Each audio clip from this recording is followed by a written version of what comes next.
Hello again. It's the spookiest day of the year, and what better time to make the most disgusting and horrifying looking killer from Dead by Daylight into a monster in the magical fantasy world of Dungeons and Dragons. Usually we do the wheel for this, but I feel like the Blight is a perfect character to make in Dungeons and Dragons on Halloween. Make sure you grab some candy and get ready to bring a new monster to your world of Dungeons and Dragons.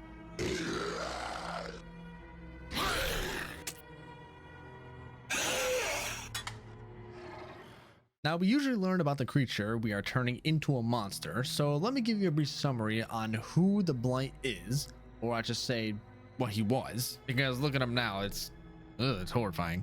Ugh. Just remember, some abilities won't act the same way the game the character is from.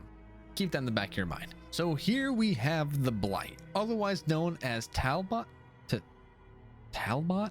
Grimes. Yeah, Talbot Grimes. A Scottish chemist whose reckless intentions led him to higher points in life. As a young boy, Talbot was very popular with his charisma, intelligence, and independence. He often traveled alone to different fields around his town, until he got severely poisoned while frolicking in a patch of foxgloves. Wait, is foxgloves actually a foxgloves?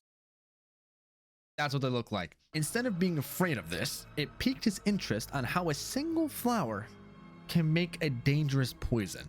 In his growing years, Talbot went to school for medication, graduated, and earned a position in a place called the British East India Company, where he worked on becoming the head chemist. During this time, he was working on a drug that can increase one's work productivity and decrease their need for any rest. Making this gave him recognition, as he was rewarded with his own secret laboratory under a prison camp. Prisoners from wars that were going on during this time became Talbot's test subjects. The drug given to the prisoners made them invulnerable to high amounts of pain. Even though there were some minor side effects, stories kind of started to stir up and saying that the soldier went mad and they go on a rampage and did this to a lot of people in the village. I am dead! Yeah, it wasn't a good time. A very bad time. Hearing these stories, Talbot had the greatest response to people pointing fingers at him and his drug that he made for being the reason behind all this chaos. No! Talbot didn't realize how bad things were getting until, and I quote from Wiki with this, the realization struck him quite literally with a steel pipe. You can tell how much people love this guy and his drug. People woke up today and chose violence. Talbot was taken away to an unknown area where a group showed him the piles of dead bodies, all because of the drug that he made. The group showed him a lesson by beating some more sense into him and leaving him to die in the pile of corpses. Surprisingly, he was still conscious. I have no idea how. I mean, he got beat over the head with a steel pipe multiple times, but he did try to climb his way out. Unfortunately, he collapsed and looked over the bodies with his last dying breath. Is what I would say until God has literally spoken and he gained consciousness. This man will not die. The reason why he's still alive is because some monks actually found him, and apparently they're a group that are seeking knowledge to connect other dimensions together, and they're trying to open their mind's eye. Yep, just came out of left field with that one. I mean, sure, let's just nurse this man back to health that was in the pile of dead bodies. Surely nothing will go wrong. Talbot agreed to help as he found an obsession towards learning more of this knowledge for chemicals that can open the mind's eye. He believed this will help him forget everything that he did. I can tell you one thing, it's not. The next couple of things explained in a lore says that these are actually memories of Talbot, as he sees that most of the monks are having that drug-eyed gaze and their moods are changing towards him, and apparently he didn't actually recover. Like, he's still pretty beaten up. Before you know it, the monks actually injected a chemical into Talbot. Like I said, surely nothing bad will happen. I'm just gonna get straight to the point with this new chemical that these monks were using. He lost it, as you can tell about his appearance that is in the game. His memory starts to fade away, but remembers the soul chemical, which was the chemical that the monks were looking into. He started to carve his notes on the wall, floors, and eventually his chest until he ran out of room. Yeah, he just took a freaking rock, and when there was no more room to write, he's like, yeah, let me just give myself some tattoos. Let me just give myself some tattoos about my notes. Yeah. Eventually, he actually hears a voice as the room starts to bloom with an orange flower. Wow. The voice wanted him to explore beyond the dimension, When the monks came back to the room, they only found a bloody stone floor with a single sentence written everywhere in the cell. Death is only the beginning.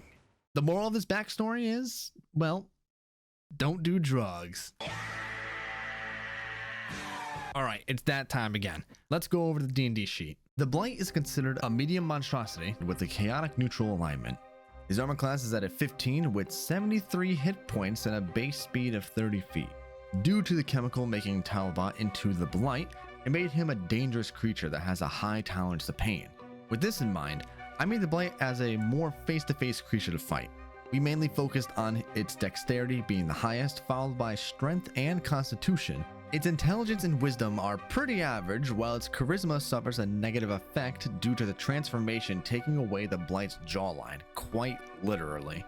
With its speed and high pain tolerance being a positive thing for the Blight, it is proficient in dexterity and constitution saving throws. It also has a proficiency in acrobatics, medicine, and surprisingly, intimidation. The only reason for intimidation being proficient is, well, think of this creature running at you on a pitch black night at 2 o'clock in the morning.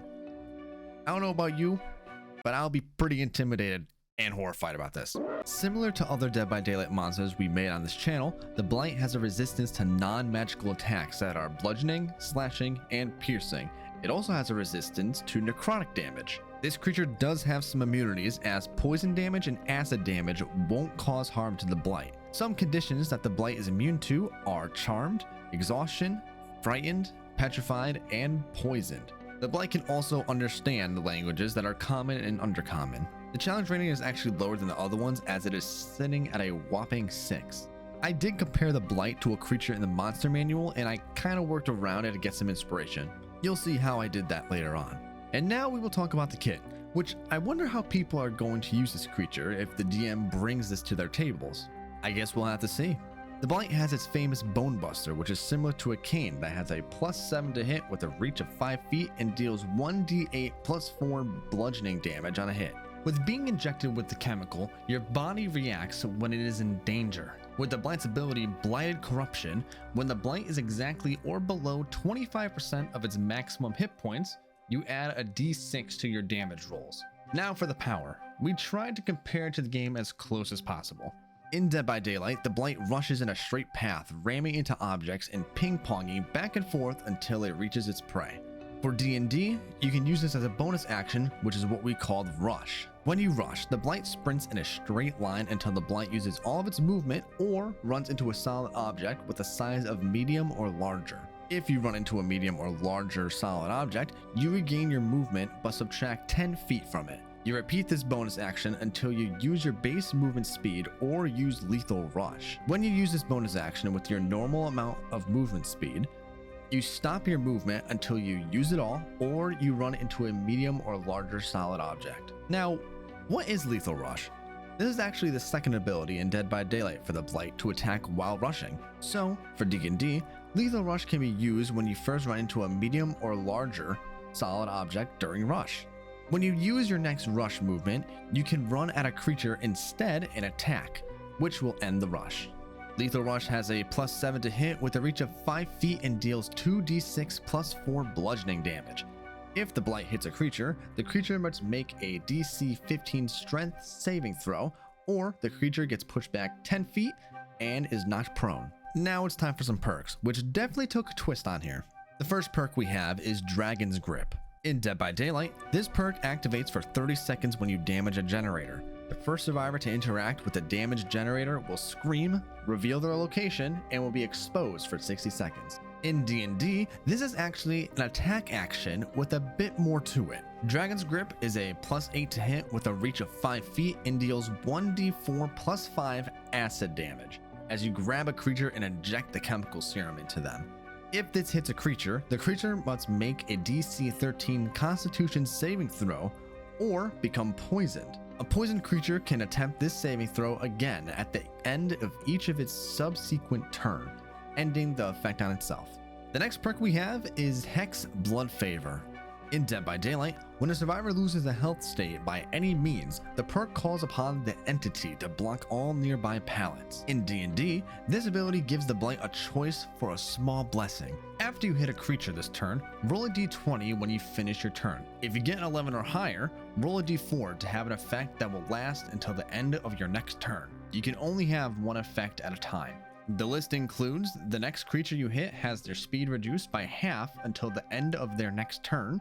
Opportunity attacks have disadvantage towards you, gain 5 temporary hit points, can only have a maximum of 5 temporary hit points, or you have advantage on wisdom saving throws.